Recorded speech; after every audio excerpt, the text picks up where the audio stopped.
مجھے ایک صاحب کہنے لگے کوئی ایسا عمل بتائیں کہ میں چاہتا ہوں میری 7 نسلوں میں رزق ختم نہ ہو، جو مہنگائی اور حالات اور پریشانیاں میں دیکھ رہا ہوں، کوئی ہے عمل؟ میں کہا بالکل ہے، اور میں نے اس سے کہا کہ یہ میرے پردادا کے پردادا کا عمل ہے، ان کا یہ عمل ہے، میرے پردادا کے پردادا کا عمل، جو ہماری خاندانی یادداشتوں میں یہ لکھا ہوا ہے،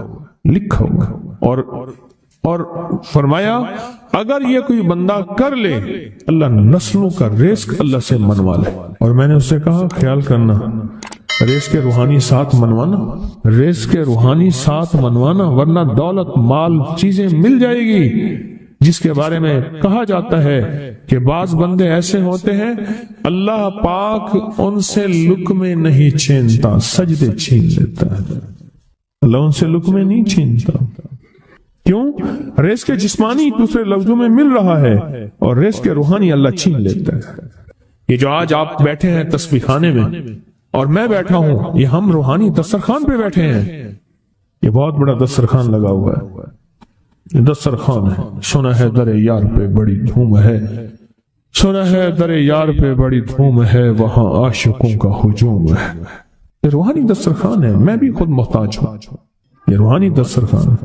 تو میں نے اس سے عرض کیا کہ ایک دسترخوان نہیں مانگنا، دونوں مانگنا، رزق روحانی بھی، رزق جسمانی تو اس کو بھی ملتا ہے جس کو کلمہ نصیب نہیں ہوا، رزق جسمانی تو اس کو ہی ملتا ہے جس کو کملی والی کی غلامی نصیب نہیں ہوئی، رزق جسمانی تو اس کو ہی ملتا ہے جس کے ماتھے پہ شقاوت لکھی ہے، رزق جسمانی تو اس کو ملتا ہے جو اللہ کا نافرمان ہے، رزق جسمانی تو اس کو ملتا ہے جو اللہ کے وجود کا انکار کرتا ہے، رزق جسمانی تو اس کو ہی ملتا ہے جو آخرت اور قبر کا انکار کرتا ہے، رزق جسمانی تو اس کو ملتا ہے جو جنات اور برزخ کا انکار کرتا ہے، رزق جسمانی تو اس کو ملتا ہے جو خود کملی والی کی نبوت کا انکار کرتا ہے، وہ تو بے بہا لوگ ہیں، ان کو ملتا ہے۔ پر تجھے بھی صرف رزق جسمانی ملا اور اللہ سے یہ منوا لیا، نہ یہ نہ منوانا، اللہ سے کہنا ہے اللہ رزق روحانی بھی دے اور رزق جسمانی بھی دے، 2 رزق کٹھے عطا فرما، کون سا رزق؟ اور رزق جسمانی بھی دے۔ کہیں ایسا نہ ہو کہ میری نسلوں میں صرف مال دولت اور چیزیں ہوں اور تیرا نام اور تیرے حبیب کا نام نہ ہو، تیرا نام اور تیرے کملی والے کا نام نہ ہو، تیرا نام اور تیرے دوستوں کا نام نہ ہو، تیرا نام اور تیری آل و اصحاب کا نام نہ ہو۔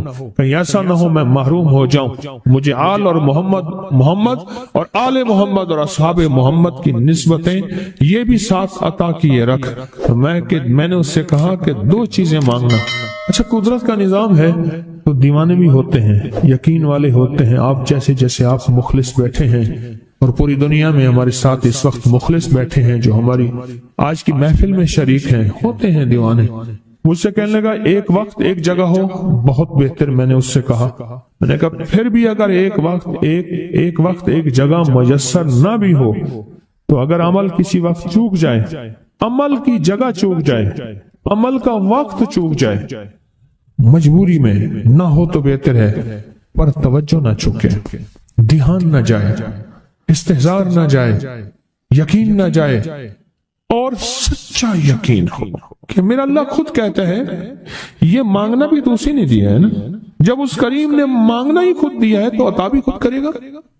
نہیں خوف نارے جہیم کا کہ کرم ہے مجھ پہ کریم کا، وہ خود عطا کرے گا مجھے، اس نے مانگنا دیا دے گا۔ یقین ہو ایسا ایسا ایسا ایسا، اتنا زبردست یقین ہو، اتنا یقین ہو اللہ کے ملنے پہ اور اللہ کے مانگنے پہ، اتنا یقین ہو کہ گمان اور خیال سے بالا تر یقین ہو، بہت زیادہ یقین۔ یاد رکھیے گا میری بات، میری طرف دیکھتے رہیں، یاد رکھیے گا جس کو ملا ہے یقین کی طاقت میں ملا ہے، اور جس سے چھنا ہے بے یقینی نے اس سے سب کچھ چھین لیا، بے یقینی نے اس سے سب کچھ چھین لیا ہے، جس کو ملا ہے یقین کی طاقت سے ملا ہے۔ یقین ہو کہ میں کر رہا ہوں اور اللہ مجھے دے دے گا۔ کہا کہ کیسا یقین ہو؟ کہا جیسے بکری کے تھن دودھ سے بھرے ہوئے اور میں کہوں کہ میرے ہاتھ سے دباؤں گا اور دودھ نکلے گا، اس سے زیادہ یقین۔ اور کہا کس سے زیادہ یقین؟ کہا کہ ایک بڑا نوٹ ہو اور بڑا نوٹ کے اندر جو ہے ایک آنے کی چیز آنی ہے، تو میں کہوں گا اس سے تو اس کی نوٹ کے اندر تو ہزاروں آنے ہیں، اور میں ایک آنے کی چیز، ایک ٹکے کی چیز لوں گا اور میرا کام بن جائے گا۔ اس سے زیادہ یقین ہو اور اس سے کہیں زیادہ یقین ہو کہ سخت پیاس ہے اور میں پانی کو دیکھوں اور پانی کو دیکھتے ہی مجھے یقین ہو کہ اس سخت پیاس میں میرا پیاس بجھ جائے گی، پیٹ بھر جائے گا، اس سے کہیں زیادہ یقین ہو۔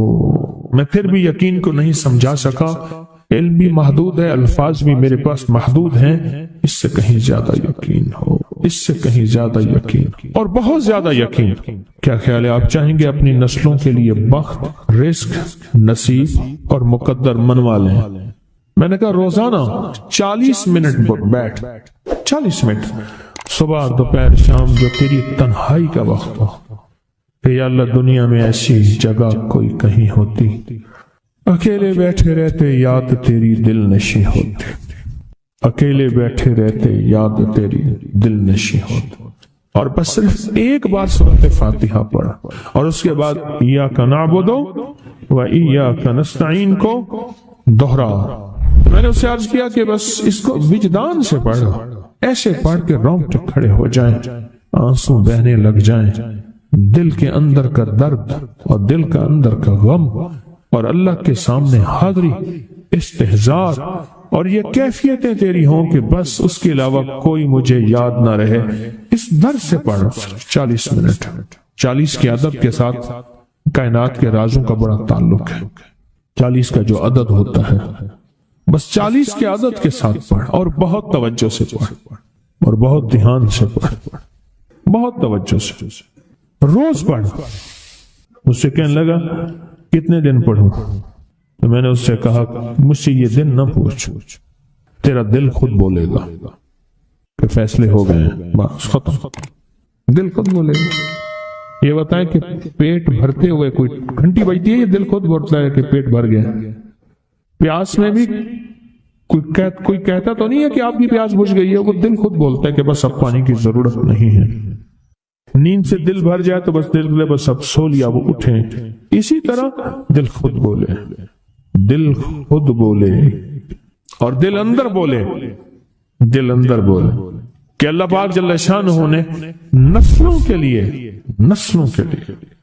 رزق، عزت، دولت، برکت کے فیصلے کر دی، بس دل بولے۔ کتنے دیر کر؟ اب یہ تیری اپنے مانگنے میں ہے، اب یہ تیری اپنے مانگنے میں ہے۔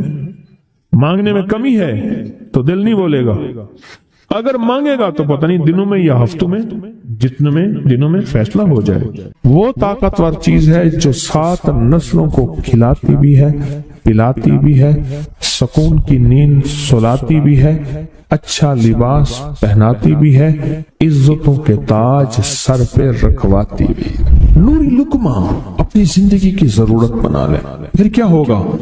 سورۃ فاتحہ کی آیات 7 ہیں۔ اللہ 7 آسمان اور 7 زمین کی جتنی بھی برکات ہیں، برکات من السماوات والارض، اللہ 7 آسمان اور 7 زمین کی ساری برکات اس کو عطا کر دے گا، اور لوگوں کو پتہ ہی نہیں ہوگا کہ یہ بندہ کتنا مالدار ہے، روحانیت کی طاقت اور روحانیت میں کتنا آگے ہے، کوئی پہچان بھی نہیں سکے گا کہ روحانیت میں یہ بندہ کتنا آگے ہے اور کتنا آگے سے آگے بڑھ گیا ہے، کسی کو علم بھی نہیں ہوگا۔ نوری لقمہ اپنی زندگی کی مجبوری بنا لے اور نوری لقمہ اپنی زندگی کی ضرورت بنا لے، پھر دیکھیں کمالات۔ کیوں؟ فرمائے جو سارے قرآن میں ہے، جو سارے قرآن میں ہے، جو سارے قرآن میں ہے، آنکھیں کھل جائیں۔ یہ سورۃ فاتحہ نماز کھانے کے دوران پڑھنے والا یہ اہل نظر میں ہے، اس کی نظر وسیع ہو جاتی ہے، یہ اہل کشف ہوتے ہیں، ان کی دل کی آنکھیں کھل جاتی ہیں، یہ فرشتوں کو دیکھتے ہیں، یہ انسانوں کے دلوں میں جھانک لیتے ہیں، یہ کائنات کے راز پڑھ لیتے ہیں، کائنات کے راز پڑھ لیتے ہیں۔ اللہ پاک ان کے سامنے جنات آنکھوں سے دکھاتا ہے، حتیٰ کہ یہاں تک کہ اللہ قبر کے راز بھی ان کے اوپر کھل دیتے ہیں۔ نوری لقمے کا اثر یہ ہے، دل کی آنکھیں کھل جاتی ہیں، دل کی آنکھیں کھل جاتی ہیں، دل کی آنکھیں کھل جاتی ہیں۔ یہ نور لقمے کی تاثیر ہے۔ چہرے کی آنکھیں تو سب کے پاس ہیں، دل کی آنکھیں سب کے پاس نہیں، دل کی آنکھیں سب کے پاس نہیں، چہرے کی آنکھیں سب کے پاس ہیں، دل کی آنکھیں سب کے پاس نہیں۔ نوری لقمے کی یہ تاثیر ہے کہ دل کی آنکھیں کھل جاتی ہیں اور دل کی دنیا آباد اور دل کی دنیا شاد اور دل کا وہ بندہ بامراد بن جاتا ہے جو نوری لقمے اپنی زندگی میں شامل کرتا ہے۔ اور نوری لقمے سورۃ فاتحہ، اور کتنی بار؟ اچھا، یہ سورۃ فاتحہ بیماریوں کا علاج۔ صحابہ کرام فرماتے ہم جا رہے تھے، کوئی ایک سردار تھا، اس کو بچھو نے کاٹ لیا اور اس کو چیخ رہا تھا بیچارہ، فرمایا سانپ کا کاٹا سوئے، بچھو کا کاٹا روئے۔ میرے پاس ایک سانپ کا کاٹا آیا تھا، غنودگی میں تھا، بہت غنودگی میں سے سوتا تھا، اور میں نے کہا اس کو سونے نہ دے، خیال نہ کیا انہوں نے، ادھر سے ہٹا تو بندہ ختم ہو گیا، سانپ کا کاٹا۔ ہمارے ایک والد صاحب رحمۃ اللہ علیہ کے تھے ملک عبد الرحمن ڈوڈی، تو لائے تھے، تو کہنے لگے اس بچھو کے کاٹے کا علاج، صحابہ کرام نے 7 بار سورۃ فاتحہ پڑھ کے اس پہ دم کر اور وہ ٹھیک ہو گیا۔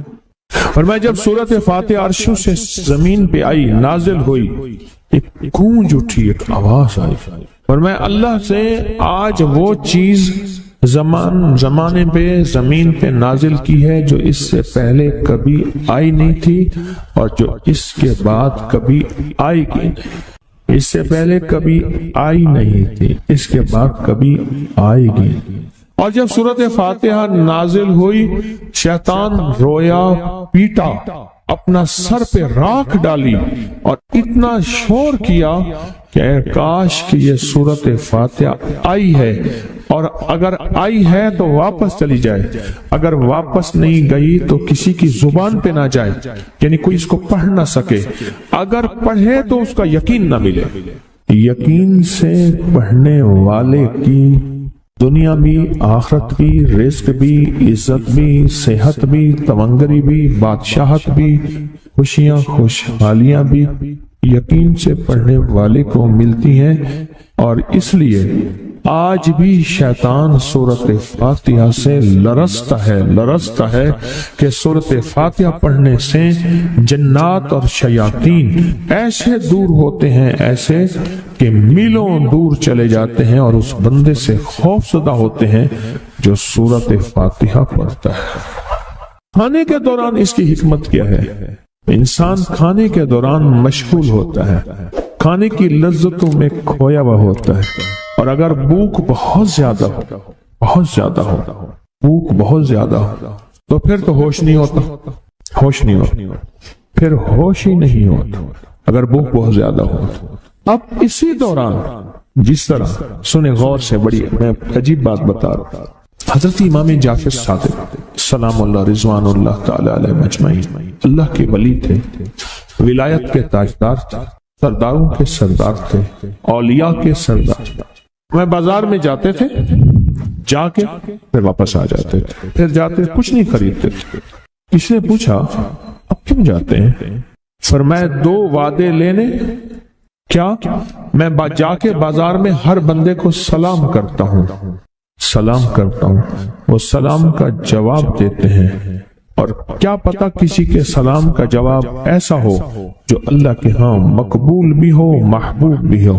اور پھر فرمایا بازار میں جاتا ہوں اور جا کے بازار میں جاتا ہوں اور جا کے بازار کی دعا پڑھتا ہوں۔ فرمایا جو چوتھا کلمہ گھر میں پڑھے گا اس کو 10 نیکیاں ملیں گی، اور جو بازار میں پڑھے گا کتنے نیکیاں ملیں گی؟ 10 لاکھ نیکیاں ملیں گی۔ فرمایا میں 10 لاکھ نیکیاں کمانے کے لیے جاتا ہوں۔ آل رسول کی محبتیں، عبادتوں کا حرص دیکھیں، ہمیں مال کا حرص، انہیں اعمال کا حرص۔ وہی دعا، وہی چوتھا کلمہ گھر میں پڑھیں، 10 نیکی ہیں، بازار میں پڑھیں کیونکہ وہ ہر بندہ مشغول ہے، دنیا میں، مال میں، چیزوں میں، بھاؤ تاؤ میں لگا ہوا ہے، وہی بازار میں پڑھے تو 10 لاکھ نیکیاں۔ اسی طرح کھانے کے دوران جب لذت ہے، کھانے کے دوران ذائقہ ہے، اور کھانے کے دوران لذت اور ذائقے میں اگر کوئی بندہ سورۃ فاتحہ پڑھ لے تو اللہ کہتا ہے تو ان لذتوں میں مجھے نہ بھولا، ان کھانے کی چیزوں میں مجھے نہ بھولا، ان ساری کیفیتوں میں مجھے نہ بھولا، اللہ خوش ہوتا ہے۔ اور پھر اللہ جل شانہ اسے 7 آسمان اور 7 زمین کی برکتیں حوالے کر دیتا ہے، اور جس کے پاس 7 آسمان 7 زمین کی برکتیں ہوں، یہ ساری عبادتیں کھانے کے دوران کوئی معنی نہیں رکھتی، پھر ایسی سمیٹ کے اللہ کائنات کو اسے دے دیتا ہے۔ نوری لقمے کی تلاش کریں، نوری لقمہ زندگی میں لے آئیں، بڑی خوشحال زندگی گزرے گی، بہت لاجواب زندگی گزرے گی۔ 7 دفعہ سورۃ فاتحہ سے قرضے اتر جاتے ہیں، 7 دفعہ سورۃ فاتحہ سے بیٹے مل جاتے ہیں، 7 دفعہ سورۃ فاتحہ سے نعمتیں، اور 7 دفعہ سورۃ فاتحہ وہ طاقتور چیز ہے جو 7 نسلوں کو کھلاتی بھی ہے، پلاتی بھی ہے، سکون کی نیند سلاتی بھی ہے، اچھا لباس پہناتی بھی ہے، عزتوں کے تاج سر پہ رکھواتی بھی ہے۔ کہیں انشاءاللہ۔ آپ سوچیں کون سا مشکل عمل، بہت زبردست عمل ہے، 1 منٹ کا کام ہے اور کام بن جاتا ہے۔ اور میں نے اس کی اجازت جتنی مشکل سے لی تھی نا، اس عمل کی بہت مشکل سے اجازت، اور جس دن لی تھی اسی دن فیصلہ کیا تھا انشاءاللہ اسے چھپاؤں گا نہیں، انسانیت مخلوق کو بتاؤں گا۔ اور یہ 7 دفعہ سورۃ فاتحہ جو دل کا مریض ہو مجھ جیسا اس کا بھی علاج ہے، جسمانی ہو یا روحانی۔ میں نے پچھلی دفعہ کہا نا کہ میں دل کا سخت مریض ہوں اور آج بھی ہوں، دعا کرو موت تک نہ رہوں، اور میں دل کا سخت روحانی مریض ہوں، جسمانی نہیں ہوں۔ میری پچھلی دفعہ کی وجہ سے پوری دنیا میں کوہرام مچا ہوا ہے کہ بابا گیا، جانا تو ہے، جانا تو لازم ہے۔ پچھلی دفعہ میں نے وہ کہہ دیا کہ میں دل کا سخت مریض ہوں، میرے لیے دعا کرو، وہ یہ مریض ہوں، روحانی مریض ہوں، روحانی مریض ہوں۔ تو یہ بیماری جو دل کی بیماری ہے نا، اس کا بھی علاج ہے، روحانی ہے یا جسمانی۔ جیسے میں دل کی روحانی بیماریوں کے بارے میں نے آپ کو کہا، میں سخت مریض ہوں دل کا، اللہ کرے اس کا مرض کا علاج ہو جائے۔ تو کھانا کھاتے ہوئے میرے دل کے لیے بھی آپ دعا کریں گے کہ اللہ بھی میرے دل کو ٹھیک کر دے، اللہ بھی ٹھیک کر دے۔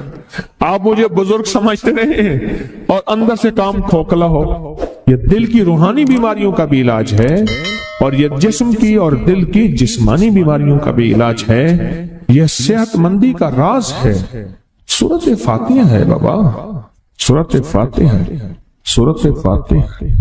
جو بندہ سورۃ فاتحہ پڑھتا ہے ایک بار، اللہ جل شانہ ان 7 آیات کی تاثیر اور طاقت اسے عطا فرماتے ہیں، اور 7 سمندروں میں جو غذا، رزق، طاقت اور قوت اللہ نے رکھی ہے اس کا حصہ اس بندے کو دیتے ہیں جو صرف ایک بار سورۃ فاتحہ پڑھتا ہے۔